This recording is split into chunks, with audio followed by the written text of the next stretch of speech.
Daryl Dean Ritter. Probably not a name you've heard before.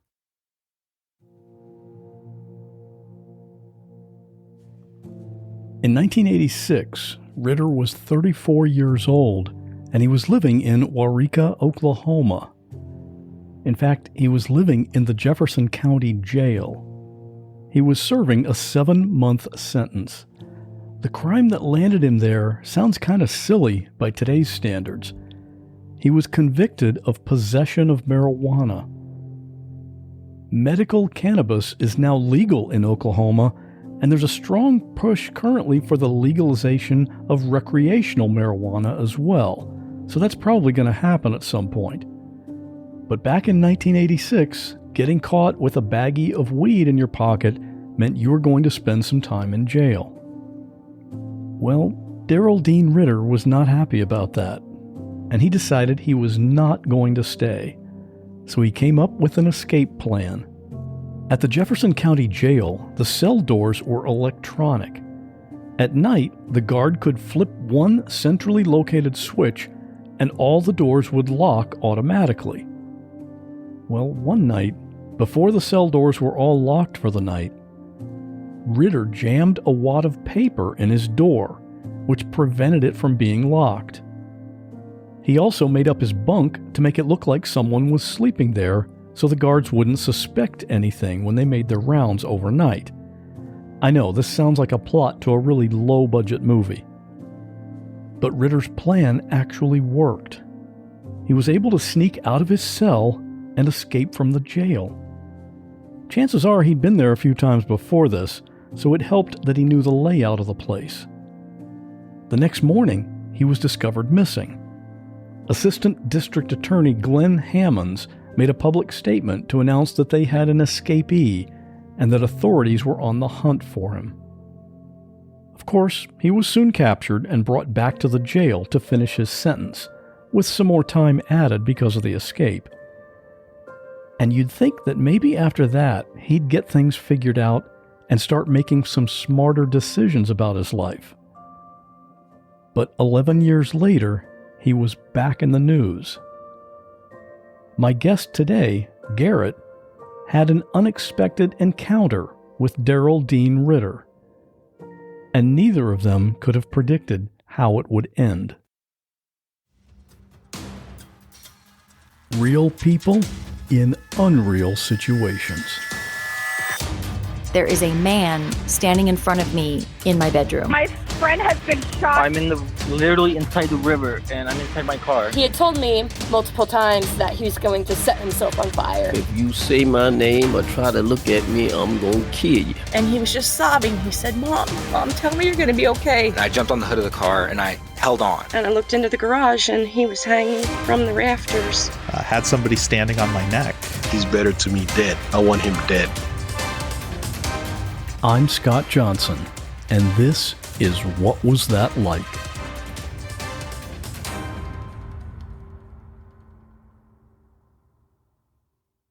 The store that you worked in, what kind of, was it a restaurant or a grocery store, or what was that? Brahms is an ice cream store, but also it's a fast food restaurant, and they sell burgers and fries and shakes. But also they're a bit of a grocery store where you could come in and pick up some small produce items. And they have their own farm in Oklahoma, so you could get their milk or their ice cream in the produce section as well. So they had things like ground beef or potatoes or bread, that sort of thing, in addition to it being an ice cream parlor. Kind of a one-stop shop for whatever you need. Yeah, it's a nice little community thing because they would hand out coupons and things for children who read a certain amount of books. They could cash it in and get a free ice cream cone, or they had a lot of nice flavors and things, and they had a lot. It's a nice place, I think, for families to go. They had a kids playground section in the front, so you could go and swing on the swings or go down the slide and things like that. And what was your job there? I got my job there at age 17, I think, and I worked there for about a year up until the event. And that was my second job, and I worked as a grill cook and I did the dishes. And I also would dip ice cream, so I would work in the front with the dippers and ask people what they wanted. I would make the shakes, or I would make freezes or sundaes and these sort of things. My shift was probably always in the evening because I was still in school, but I also did the weekends, and I'd probably work 15 to 20 hours a week. Take us through what happened. This happened in the evening, right? Take us through what went on that night. So as far as I knew, it was an ordinary shift. I came in, and that night, I normally do grill, and I'm cooking patties and making the buns and keeping track with the orders on the screen and put them in a bag and give them to someone else who handles the money. But this night, I'm going to do dishes. And so the grill section is maybe 15 feet away from the dish sink, which is a large sink, with the spray handle and the deep wells and all that. So I go in on my regular shift, and I remember getting in trouble a few times for it, but I would wear headset earbuds that would come in with a string, and they'd go down, and I'd have it clipped to my waist a little. It was called an iPod Nano. I remember those. Yeah, it was about the size of a large postage stamp. No screen, and just the buttons for left, right, and all that. And so I remember I was listening to music in my headphones and just sort of jamming, doing the dishes. At the time, I was listening to more metal things, and I was into a band called Deer and Gray, and they were a Japanese metal band. I didn't understand the lyrics, obviously, but they had good energy, and they were good for getting through a shift of washing dishes. I was washing the dishes. I remember working with my favorite crew. It was all of my favorite coworkers. We had a lot of chats and things, but I remember working at the dish pit, and everything else I sort of forget up to this point because it was so ordinary. But I'm doing dishes, and it's midway through the shift. What time was it at this point? Right. So I get in at about 4:30 or 5, and so it's probably about 7 o'clock. Something caught my eye, and I turned to the right, and I saw a man with a broom, and instinctively I just turned back to where I was, and I turned back again and did a double take. He was probably 10, 15 feet away when I first saw, and when I looked back again, he was much closer, and he had a broom, and he also had a knife. And his face, he had like blood on his face. He was a middle-aged man, gray hair, stubbly beard, and from a distance I saw his eyes glare at me, and I remember them being ice blue because that's one of the things that stuck with me. But as he got close, I was frozen. And the first thing he said was, "Do what I say and nobody gets hurt." And his arm reached around me and just grasped me with my neck in his elbow. And and the blade, this is his right hand, and his blade up near my ear and my throat. And so he backed up and he dragged me towards an opening in the kitchen. In this kitchen, it's laid out so at the front, from the lobby, you see ice cream, the wells where they dip out the ice cream, and then behind the worker would be the little shake machines and things like that. But you could peer even past that and you could see the grill cooks. And so he dragged me to that space where you could see, the whole lobby could see me. And he shouts out, "This boy's going to die tonight." And he just shouted out to nobody in particular. And I wasn't aware at this point because I was wearing headphones, but he'd already caused a commotion. Apparently, he had stolen a vehicle from another county where he was residing, and he had been driving in a high-speed chase away from the police. And I remember being told by somebody, police or somebody, that he'd left that county and he was going into my county, and that the police were going to just catch him there because they didn't want to cause a commotion, I guess, chasing someone down the highway when they could get him in our county. And Duncan is a town with a big highway. It's not a big highway. It's big for the area. It's pretty congested because it's the major highway in the area, but it goes right through the center of town, and it quickly de-escalates in speed from full highway, 65 miles an hour, down to 30, right in front of a Walmart. And then there's an intersection with a stoplight, and then to the west is Walmart at this intersection, and to the east is Brahms, where my store is. he must have had a car wreck with someone who was turning from Walmart out, and the cars were totaled. And he got out of this car and he went across the intersection straight into Brahms, where behind Brahms was a golf course. And sometimes I wondered why he didn't go out and just try to run away, but instead he went inside to the store. And when he came inside, he immediately went behind the bar, is what I'm told, and he grabbed ice cream dippers, and he was shaking them at people and screaming at people and shouting things. And so everybody ran away. It sounds like this is somebody that suffers from mental illness. Yeah, I would have to say that's what it sounds like to me. Seeing him be shaky and seeing hearing him slur his speech and things, it reminded me of someone who was drunk and distraught.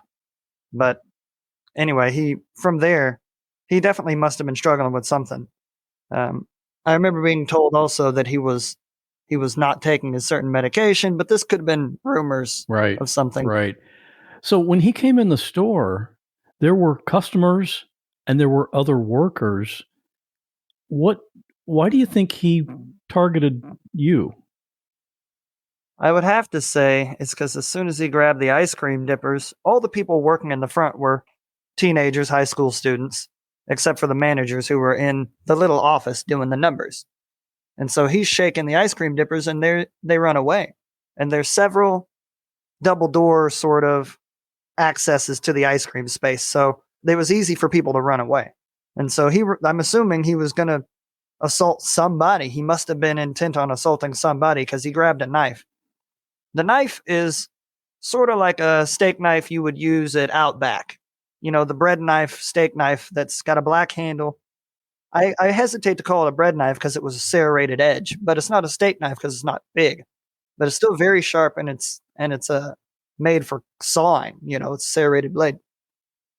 When I'm at the dish pit and I look over once and I see him, I saw the broom. But when I look back, I saw a broom in the left hand and the knife in his right hand. And he said, "Do what I say. Nobody's going to get hurt." He wraps me up and he drags me to this open space so that people can see through the lobby. And he's holding me pretty tight and I could hear him shout right by my left ear. He's shouting, "This boy's going to die tonight." And everybody screams and people start running. The coworkers I see Ashley. I see Ashley run to the right and I see April to the left. And immediately he shouts out, "Get down, get on the ground."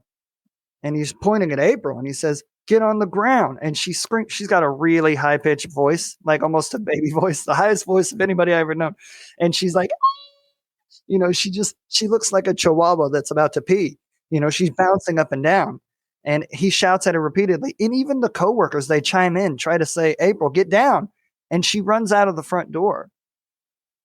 I remember feeling embarrassed that my coworker didn't follow these commands. And I felt sympathy for her, knowing that she was about to put me in a dangerous place. And I felt awkward, so weird, trying to wanting her to do what he said and wanting I wasn't really afraid of myself still at this point.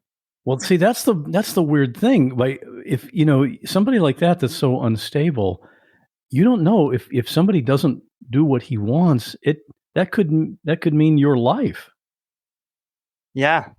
She was really bothered by it because she didn't know how to handle it, obviously, and she felt really bad later. We talked about it later, but as soon as he shouts these things and she squeals and runs away, other coworkers they immediately shout like, "Stop, let him go." But past that, I see a man stand up from the seat in the lobby, and he comes forward, and he's an undercover police, or not undercover. He's an off-duty cop, and he looks like one too. He's got his wraparound shades on the top of his head. He's got like a Hawaiian shirt and khaki shorts all the way down to some Birkenstocks kind of sandals. He just looks like an off-duty cop. And he immediately puts his hands up and he just starts to negotiate right away, saying, you know, "Let him go. You don't have to do this." And I don't remember the specific words he was shouting back, but it was a lot of, you know, "Fuck you." And he's going to die and do what I say. And a lot of get on the ground. And he's tugging at my neck with his right arm. And I can feel the blade's serrated edge poking me in like all the particular spots on my neck. At some point, though, he decides to start backing down the corridor towards the back of the store. And I should explain the layout of the store here. It's a bit like a 7, the number 7, where the tall part would be the grill and the drive-through window at the front, and in the back would be another drive-through window and a mop sink. And then the other part of the 7, the L part, or we could say an L then, is the freezer where you store the milk and these produce items and eggs and things like that. And so there's an exit behind the mop sink that you can't see from where he's dragging me. So just to set that up. There's also an entrance into the frozen section from the lobby, which would then be able to exit right into right where we are, which he can't see that either. So he grabs me and he starts marching to the back of the store, which he's never been in. And I remember it being very difficult to march backwards on a greasy floor while he's dragging me. And I'm being afraid that he's going to think I'm resisting. I don't want him to think I'm resisting. He drags me, and he's not really talking to me. I think he's saying, come on, this sort of thing. He drags me past the dish sink, past the stock racks where we have like cans of chili, cans of pickled jalapenos, buns. And then there's the window for the first window in the drive-thru. And there's nobody there I can see as he drags me past that. And we get back to the very back of the store, and it's the mop sink. And he says, we're going to get down. We're getting down on the ground, and he tells me to lay exactly on top of him. And this part seemed really strange to me. So I don't really know how we got down on the ground with him gripping me in this way, but I also know I wasn't resisting anything. So as he laid down on the ground, he laid flat on his back, and he told me to put my legs on his legs and my body on his body. And it obviously would be to cover him as a body shield. Were you on top of him face up or face down? Face up. He hasn't changed his position with his grip. And he's shaky, and I can smell his breath, and he feels like he's drunk. I don't know that I smell him drunk, but he's warm. I can feel his grip and his knife, and he seems like he's in a desperate state. And he's shouting out because the police officer begins to follow us back. As you go back down the store, one side of the stock rack faces, near the grill. On the other side is another corridor, but it's all one big hallway. And the stack of the rack is like 15 feet tall. So you can't really see behind it on one side or the other. It's just this large rack. But you can peer through it a bit, through the different missing items. As he's coming back, or as we lay down, I can see the police officers coming closer, and he gets into the hallway and his hands are up and he's saying, you don't have to do this. Just let the boy go. These sorts of things. What do you want? What can we do? And the man starts shouting out to get a certain judge on the line. I don't remember the judge's name, but he's shouting out, get this judge. I need to talk to this judge.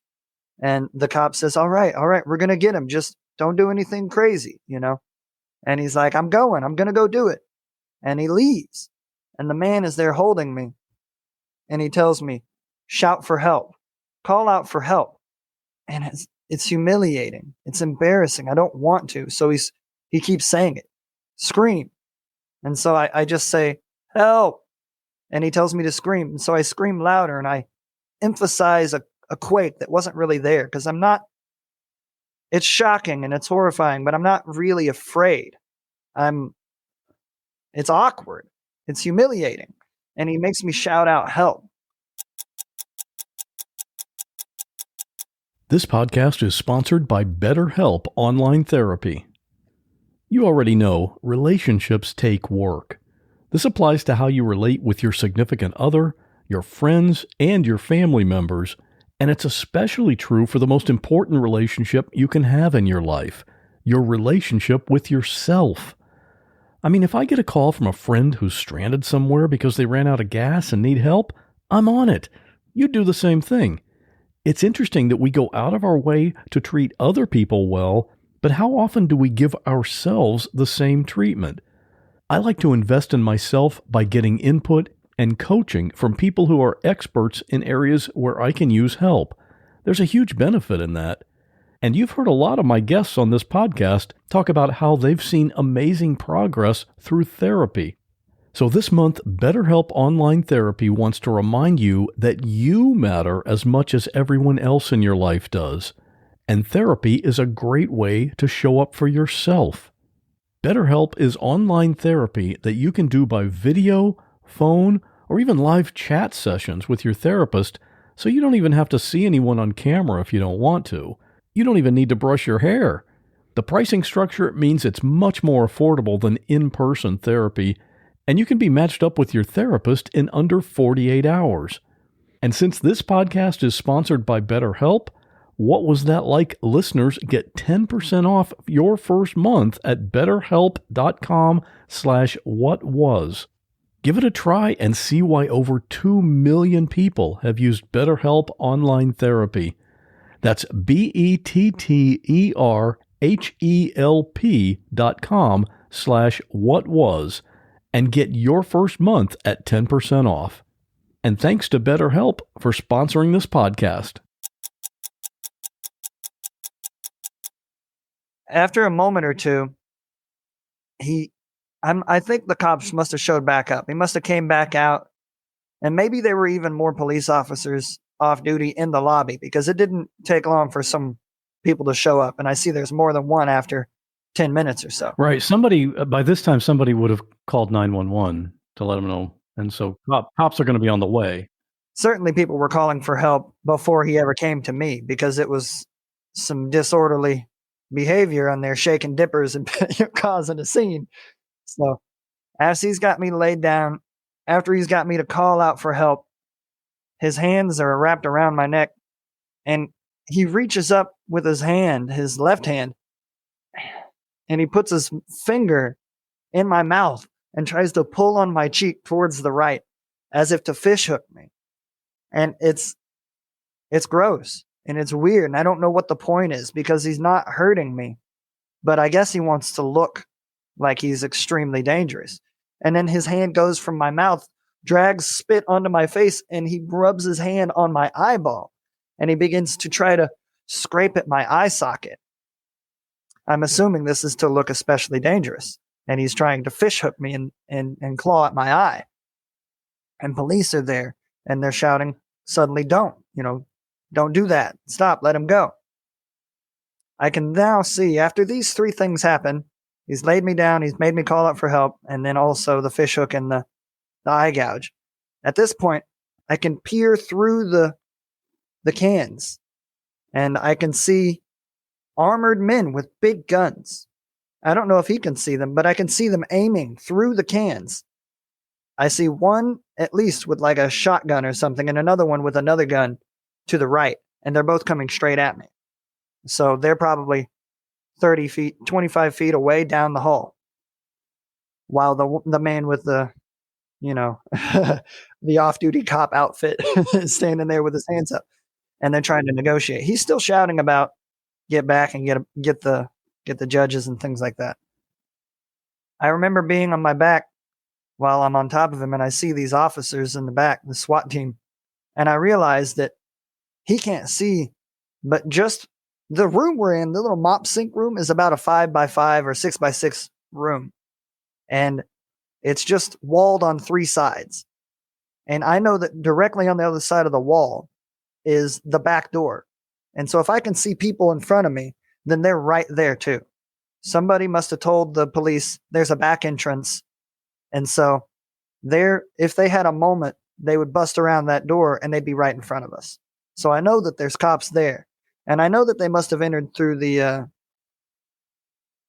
frozen section as well, because there's more than one way to get to this spot. As this happens, and he shouts out to them, and And I can see the police are all getting closer. He's telling them to stop getting closer, but they keep getting closer. And this is bothering me because I'm thinking this guy's unstable and he's saying stop and they're getting closer, but I don't really see how it's going to resolve itself because they're all closing in. And now the cops are probably 15, 20 feet away and I can see all the guns and I can see, all these sorts of things. My hands, they were cupped around his wrist as he hasn't changed position this whole time. My hands are cupped around his wrist and I don't want him to think I'm resisting, but also my grip is tight and I'm pulling him back so that he's not choking me, but also his blade is still touching my throat on the left side, basically across my jugular. At some point, while I'm holding him and the cops are closer, I feel him loosen his grip from the knife and grab with his left hand. And then a series of quick thoughts passes through my mind. I'm suddenly thinking I can get away. If I grab the blade, then I can get away. And I think all these thoughts of I don't want him to cut my throat if I resist because I'm a singer for a band. And that was my main thought is if he cuts me, I'll be disfigured and maybe he'll cut my throat and I can't sing. Actually, I already have a scar on my throat. I have a prominent scar from a trach when I was an infant. And so one of my thoughts is, I don't want to be ugly with a second scar in my throat. That'd be crazy. And then I remember feeling, I don't want to get cut on my throat because I sing. Not well, but it'd be even worse if he cut my throat. You know what? I'm thinking right now, I don't sing, but I would still not want to get cut.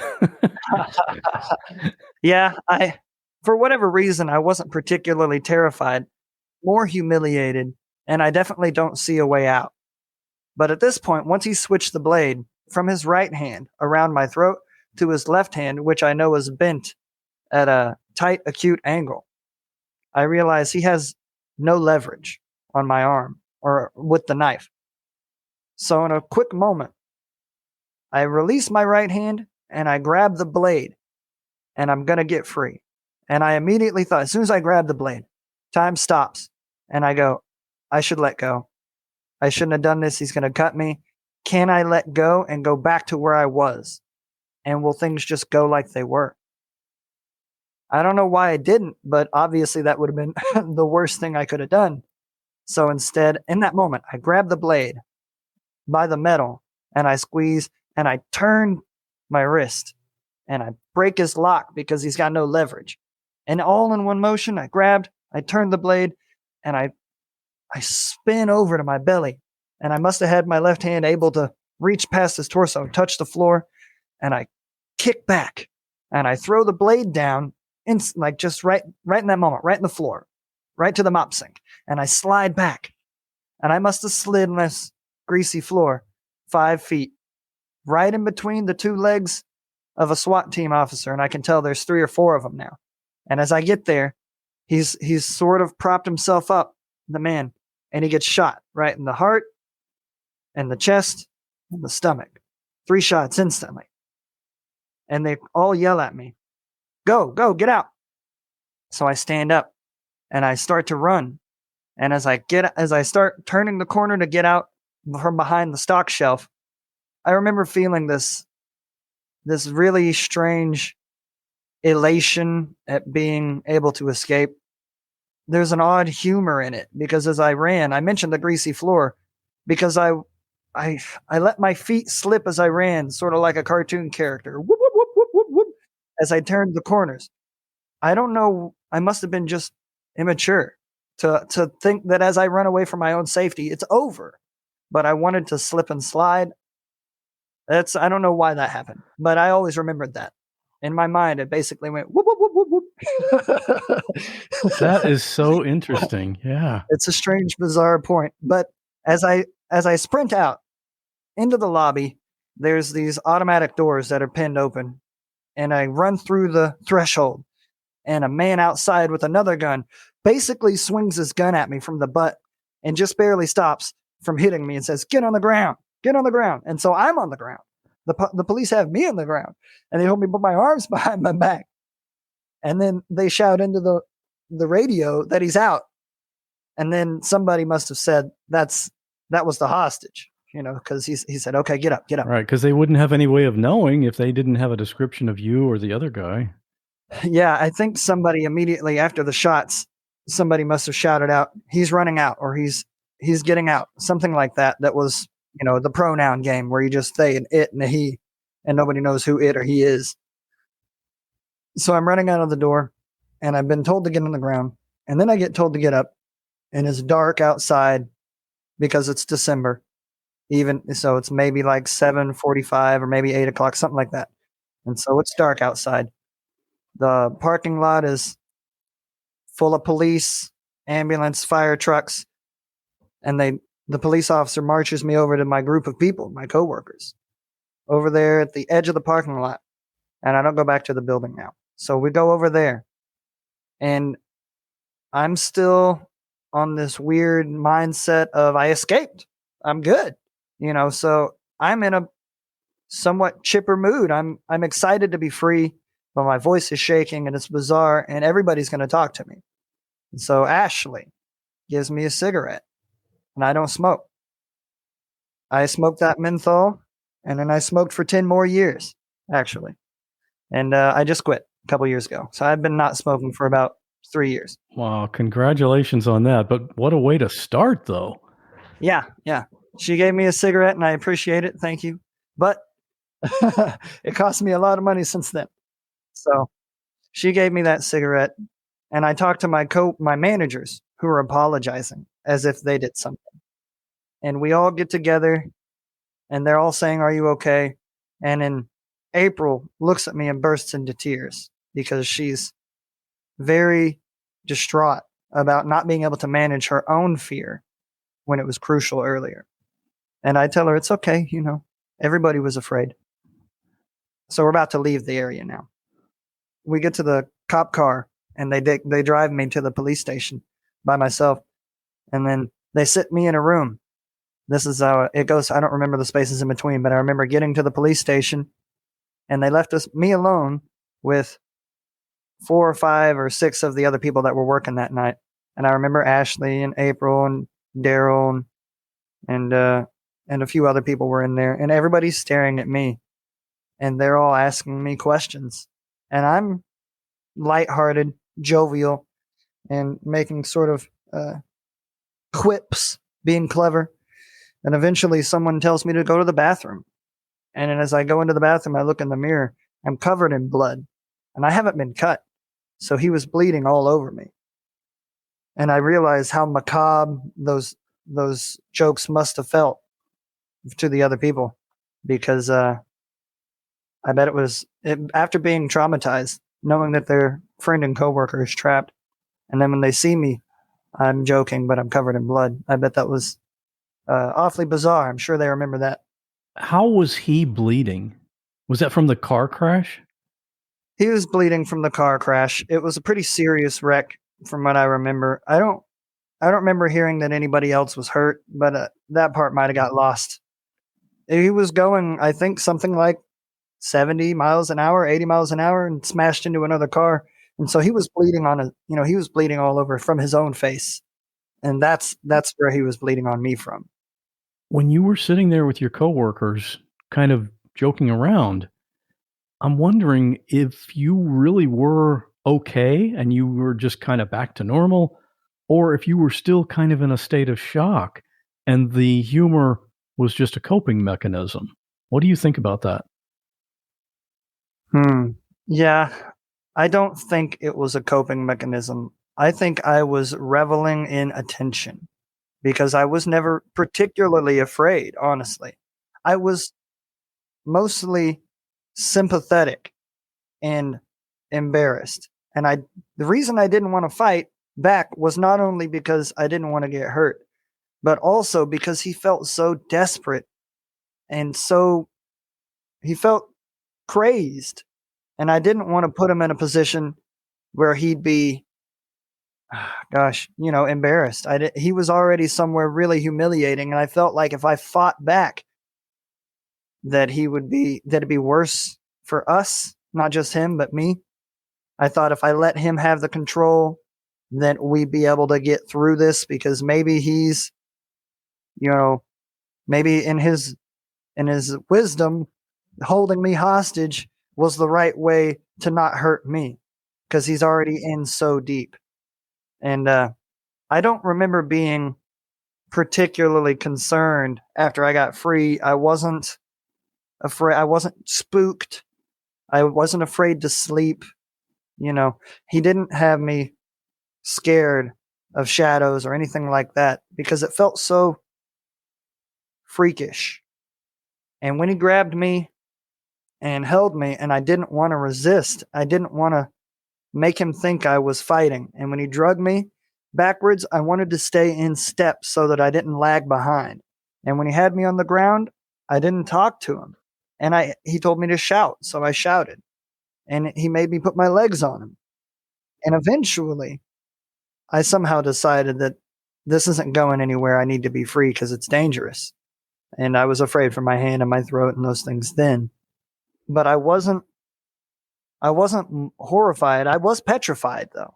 Moving would have been scary. Doing something outside of the ordinary would have been scary. But doing what he said felt like the way to avoid any real trouble. It's really interesting to me that you're in this position where your life is literally in danger, but part of your concern was for him. I mean, that's a truly empathetic person. Yeah, I remember feeling those sorts of thoughts, and it made me question why I would defer to authority in those ways. Why would I be willing to let a crazed madman grab me up when so many people, like coworkers, when trying to bond with me, said, "Why didn't you run?" I would have hit him. I would have beat him up. All right, tough guy. But he grabbed me. And then what do you do? He consoled me by saying, "Do what I say and nobody's going to get hurt." But that was a lie, because he then said within 5 seconds, "This boy's going to die." And so, I kind of made that mistake when I trusted him. I remember when he grabbed me and took me all the way back and all the things played out. Looking back at the reason I felt sympathetic, he was so desperate, but maybe in my heart, I felt like I was trapped in his suicide by cop. And I didn't know if I could get in the way of it, or if I did, what would happen. But ultimately, him being shot was a culmination of those things. That's sort of how it plays out when you do something violent, I guess. But that's what I was thinking of, is this is his desperate downward spiral. And I was stuck in it. He wasn't there to hurt me. He was hurting himself. If you looked at my podcast playlist today, there are some shows that I just added recently. And there are others that have literally been on there for years. And one of my long-term podcasts is the Jordan Harbinger Show. Jordan has a different guest on each time, and wow, talk about wide-ranging conversations. Professional athletes, best-selling authors, FBI agents, even former mafia guys. And they tell stories from their experiences that you've probably never heard before. I heard him talking recently with Daryl Davis, and it was fascinating. Daryl Davis is a black man, and he has actually befriended hundreds of Ku Klux Klan members and persuaded them to leave the Klan. Another one I remember well is when he was talking to Bob Arno, who was a professional pickpocket. Of course, now he advises people on how to avoid losing their wallets and watches, but man, all the behind-the-scenes stuff about how that works, I just love that kind of thing. Jordan Harbinger has a huge network of friends and colleagues, which is how he's able to get these amazing people on his show. In fact, Jordan himself has some stories. He's been kidnapped twice, once in Mexico and once in Serbia. Come to think of it, maybe I need to have him come on my show and tell what happened. Anyway, you can tell I really enjoy this show, and I'm pretty sure you will too. For some episode recommendations, check out jordanharbinger.com/start or search for The Jordan Harbinger Show. That's HARB as in boy, IN as in Nancy, GER on Apple Podcasts, Spotify, or wherever you listen to podcasts. And thanks to the Jordan Harbinger Show for sponsoring this podcast. I remember seeing him get shot, and the first bullet, he felt dead.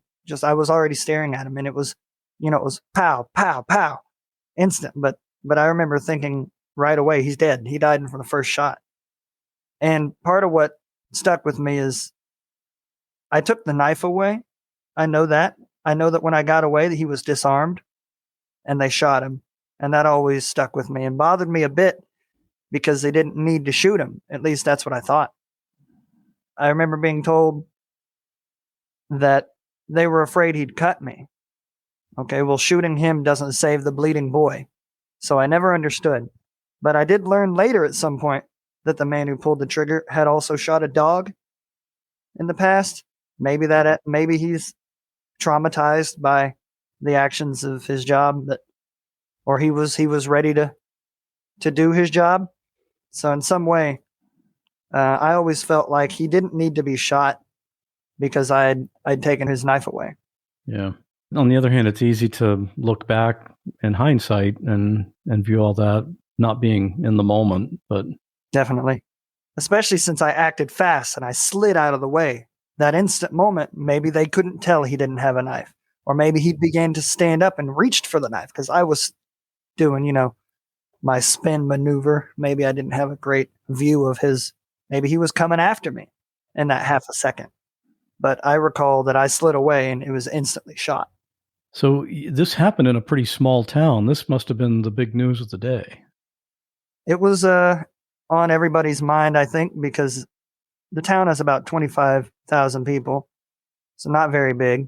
And Brahms is right in the middle of it, and I'm a high school student.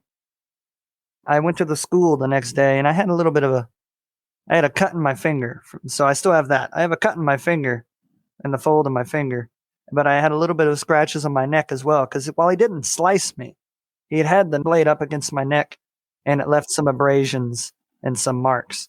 And I remember going, and everybody would tell me to look to my right so they could see my neck. And I remember going to the office and saying, I'm going to take a couple days off of school. I was with my parent.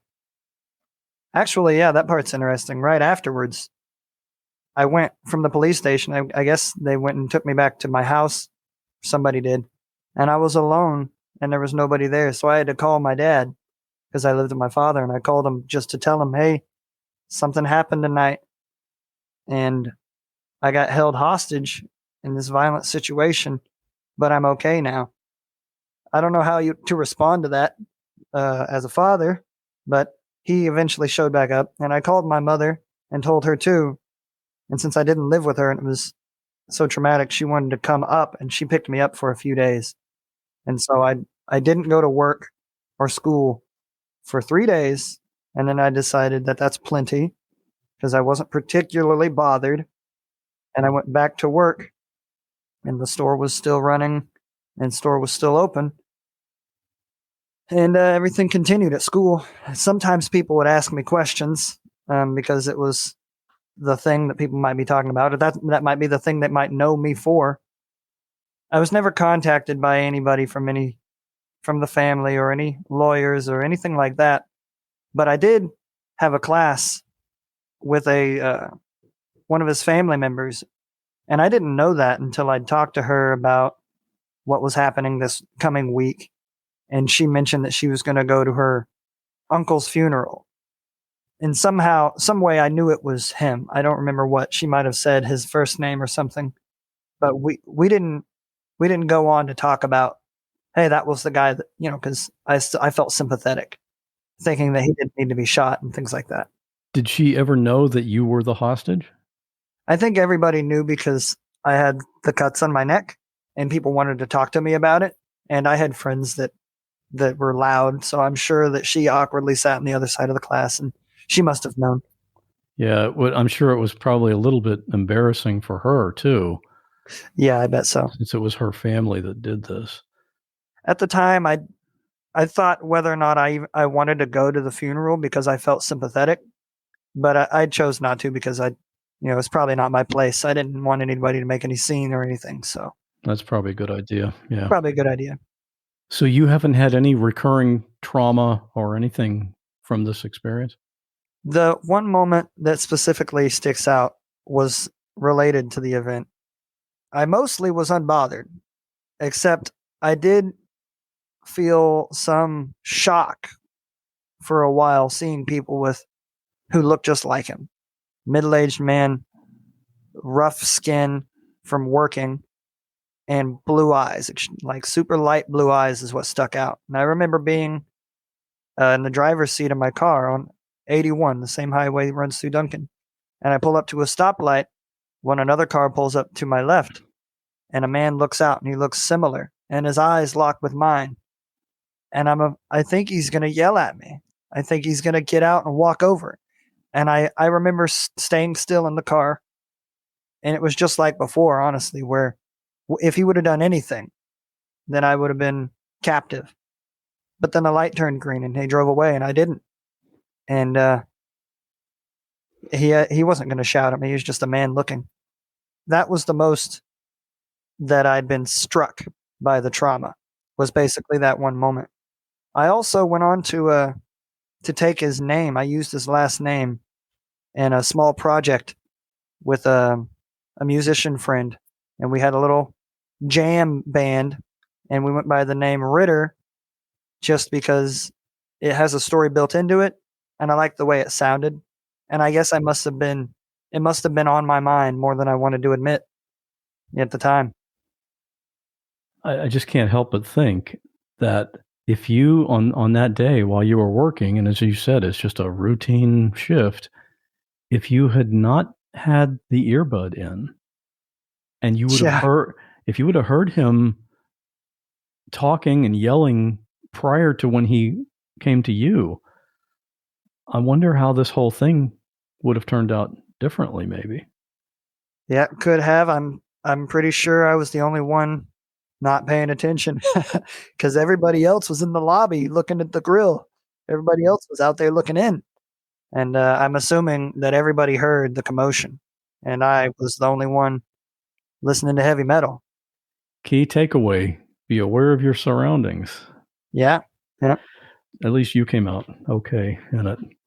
And we should mention, you've already mentioned that you're a musician, and some of your music is online. How can people listen to that? Yes, thank you. I am just a hobby musician, but I do put my music up on SoundCloud, and I use the name GM Radio X, and you can find my work. It's beats, lo-fi, and vaporwave with a country twist. So if you want a little country twist on your vaporwave, you can check it out there.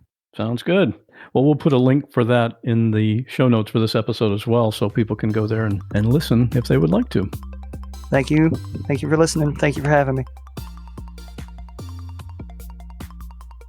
At the time of this incident, Daryl Dean Ritter was a 3-time convicted felon with a long history of violence, including police standoffs. His last conviction, for assault and battery with a deadly weapon, resulted in him spending 7 years in prison. He'd only been out for less than a year. The car he was driving that night, the one he crashed in front of Garrett's store while being chased by police, was stolen. Following the incident, there was an investigation by the Oklahoma State Bureau of Investigation, and it was determined that the shooting was justified. The district attorney made that announcement public, stating that the officers were well prepared by their training and that they did everything exactly as they should have. All right, I've got a few things we need to talk about before we get to the listener story. First up, I'll be at a couple of podcasting conferences in the next couple of months. I'll be attending Podcast Movement Evolutions in Los Angeles, which is March 23 to 27, so that's coming up just a few weeks. Then in May, I'll be at Podfest Expo here in Florida, in Orlando. That's going to be May 26 to 29. I love going to these conferences, especially since we've not been able to for the past couple of years. It's just so great to be surrounded by lots of like-minded and creative people. I highly recommend it. So if by chance you'll be at either of those events, let me know so we can connect. And aside from the big annual conferences, we have the local Meetup here in the Tampa Bay area every month on the second Tuesday of each month. That's the Florida Podcasters Association monthly meetup. So if you're in Florida, message me and I'll get you the details for that too. And we have a voicemail from a listener who was originally from Haiti, then moved to Denver. Bonjour Scott, je t'aime beaucoup. I love you so much. This year has been extremely, extremely tough, and your voice and podcast helped me get through it. I live in Haiti, but also Denver, and while in Haiti, I have a lot of my family who have passed away due to COVID and also the political unrest in the city. But whenever I go back home to Haiti, I downloaded all of your podcasts, and it was all I listened to on the plane and also while I was there. So thank you so much for helping me get through things, and it has been very encouraging, and I will continue to listen and send your podcast to others as well. Thank you so much. Je t'aime beaucoup. Merci pour tout ça offert. Au revoir, Scott. Oh, and my name is Jenny. And if you'd like to call in your comments, that would be awesome. You can just call the podcast voicemail line at 727-386-9468, and that line is always voicemail. You can call anytime, day or night. And guess what? If you want to, you can send me a text message at that same number. Either way, I always love to hear from you. And I'd love to have you on the Zoom chat this coming Sunday. If you're a supporter of the show, you'll get the invitation, and we always have a great time, so I'm looking forward to that. You can be a part of that by supporting the show at whatwasthatlike.com/support. And now we have this week's listener story. This one is from my friend Vincent. He does a daily podcast called the Total Life Freedom Podcast. And yes, I said daily. Each episode is less than 10 minutes, and he's got almost 1,000 episodes out now. And it's usually the first thing I hear when I head out for my morning bike ride. And he's also a listener to my podcast, of course. So when I heard this story about his professional photography business, I thought, hey, that's a really good listener story. Because it talks about the value of storytelling, which you and I love. So this is from Vincent's podcast at totallifefreedom.com, and I hope you enjoy it. Stay safe. I'll see you in 2 weeks.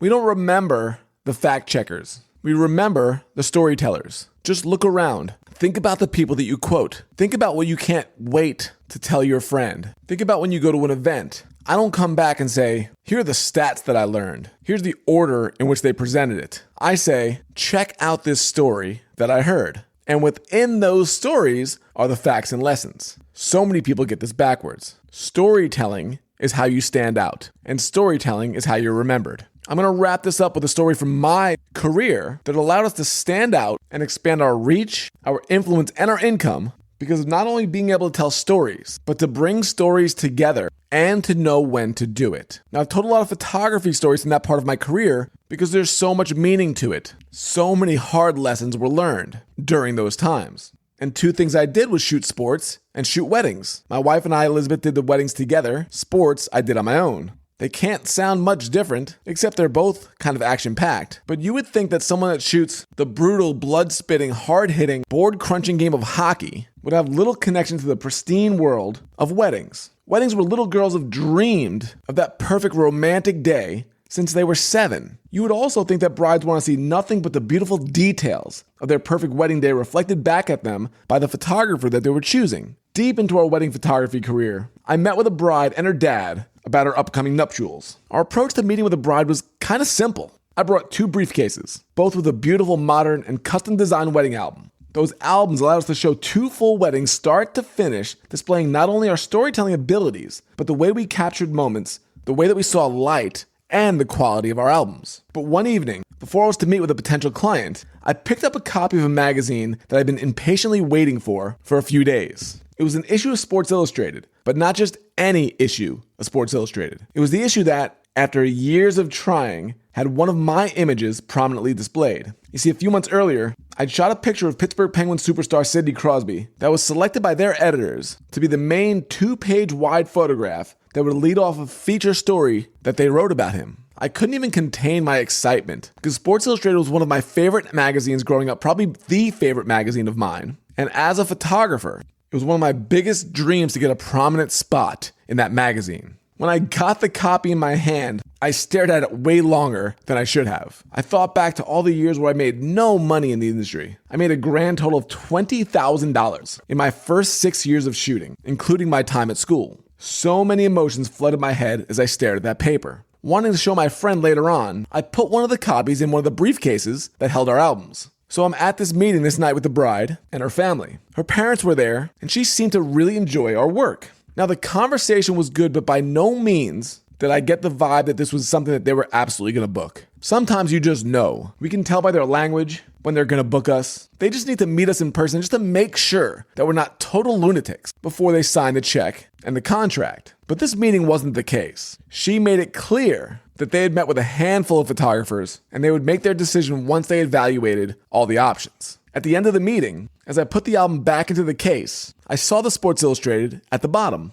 and I had an idea. Completely unscripted, I said, "Hey, would you like to see something cool?" And they all agreed. I reached in, pulled out the magazine, and showed them my image. "You shot that?" the bride asked. I went into full storytelling mode. I told them the entire story, including how I had such a bad back problem that I almost didn't even make it to that game. I could hardly walk, and I was awaiting a possible surgery, but I couldn't turn down this assignment. It was with a new agency, and I wouldn't get future work if I said no. I then told the story about how because of this back pain, I got no sleep the night before, and I showed up at the arena realizing that not only did I forget to bring my camera batteries, but one of the 2 cameras that I brought was a broken one that was supposed to be sent into the shop. The entire afternoon was a comedy of errors on my part, and it kept leading down a darker, more painful path. There was a period of time that I didn't think I was going to be able to shoot anything, and I was going to have to go back to this agency and tell them this embarrassing story to obviously never work again for them. Now, even though they knew, seeing the picture, that it turned out right, they were hanging on every word that I was saying. I made sure I took my time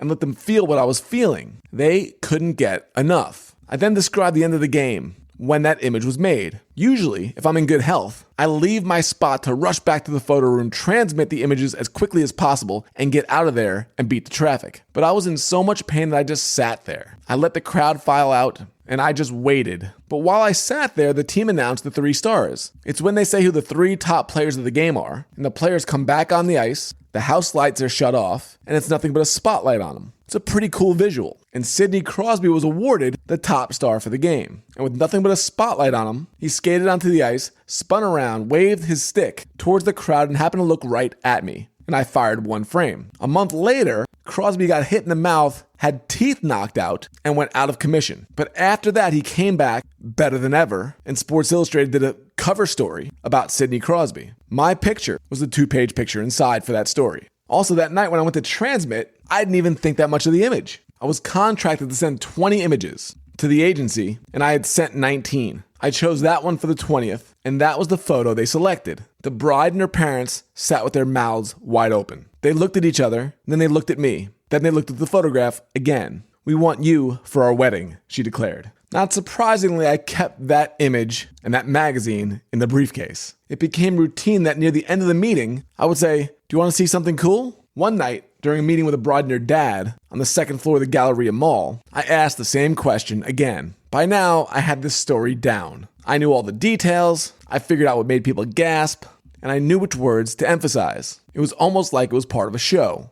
The dad, a highly successful attorney who was really hard to impress, looked towards his daughter and gave a mafia-like nod. "If you're good enough for the Penguins," he declared, while reaching into his pocket, "you're good enough for my daughter." He pulled out his checkbook and handed me a $6,000 check. It took me 6 years to make $20,000 in photography. It took me less than 2 weeks to make more than $20,000 with 1 photograph. That's the power of storytelling, and the greater power of using storytelling to convey a feeling that allows you to stand out in a sea of sameness. Going into those meetings, our company was just one of many. But after hearing that story, we immediately formed a connection that not only won them over, but won them over in a way that they were so excited to not only have us as a wedding photographer, but they wanted one who used the same camera to shoot their pictures that was used to photograph their sports heroes. Those were the words that one bride used to her parents, literally moments before they walked down the aisle. They wouldn't have known that without these stories. We would have been just like everyone else. So as we end this, I want you to think about that for yourself. What are the stories that make you stand out? Not facts, not figures, not numbers. What are the stories that you can tell, even if it's just one, that show why you're different than everybody else? And if you can convey that and you can connect with that,